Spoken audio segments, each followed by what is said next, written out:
بسم اللہ الرحمن الرحیم۔ السلام علیکم۔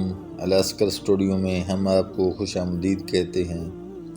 یہ چند نوجوان ایک ظالم بادشاہ دقیانوس کے زمانے میں تھے۔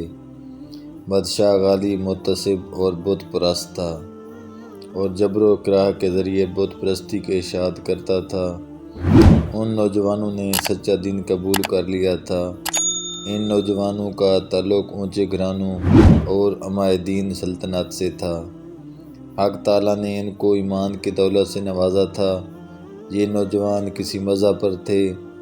اس میں علماء کا اختلاف یہ ہے کہ بعض کا خیال دین مسیح پر تھے، لیکن علامہ ابن کثیر نے مختلف قرائن سے اس بات کو ترجیح دی ہے کہ اصحاب کہف کا قصہ مسیح علیہ السلام سے پہلے کا ہے، مگر صحیح اور راجح بات یہ ہے کہ یہ واقعہ پہلے صدی عیسوی کا ہے۔ غرض کہ ان نوجوانوں کو شاہی دربار میں طلب کیا گیا۔ ان نوجوانوں نے بے جھجک بغیر کسی خوف و ہراس کے ظالم بادشاہ کے روبرو اپنے ایمان کا اعلان کر دیا اور اپنی ایمانی جرات سے لوگوں کو حیرت زدہ کر دیا۔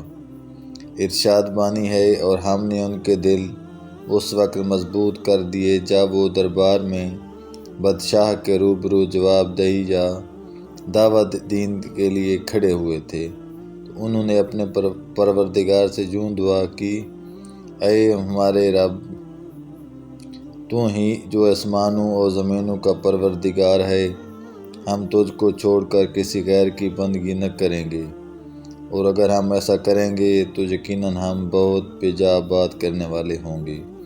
یہ ہماری قوم جو معبود حقیقی کو چھوڑ کر دوسرے فرضی معبودوں کو اختیار کیے ہوئے ہیں، یہ ان کے معبود حقیقی ہونے پر کوئی واضح دلیل کیوں پیش نہیں کرتی؟ لہٰذا اسے بڑا ظالم کوئی ہو ہی نہیں سکتا جو اللہ پر بہتان باندھے۔ نوجوانوں کی یہ بات سن کر بادشاہ کو ان کی نوجوانی پر کچھ رحم آیا اور کچھ دیگر مشاغل مانے ہوئے، اور سب سے اہم بات یہ کہ وہ عمائدین سلطنت اور بڑے گھرانوں کے چشم و چراغ تھے، اس لیے یک لخت ان پر ہاتھ ڈالنا مصلحت کے خلاف تھا۔ اس لیے ان کو چند روز کی مہلت دی گئی تاکہ وہ اپنے معاملے میں غور کریں۔ ادھر یہ نوجوان دربار سے نکل کر مشورہ کے لیے بیٹھ گئے اور یہ طے کیا کہ اب اس شہر میں قیام خطرہ سے خالی نہیں، مناسب یہ ہے کہ کسی قریبی غار میں روبوش ہو جائیں اور واپسی کے لیے مناسب وقت کا انتظار کریں۔ وہاں پہنچ کر ان سب پر نیند طاری ہو گئی۔ وہ لوگ 309 سال تک سوئے رہے۔ قرآن کریم میں سورہ کہف کی آیات نمبر 8 سے 26 میں ان کی داستان کا ذکر آیا ہے۔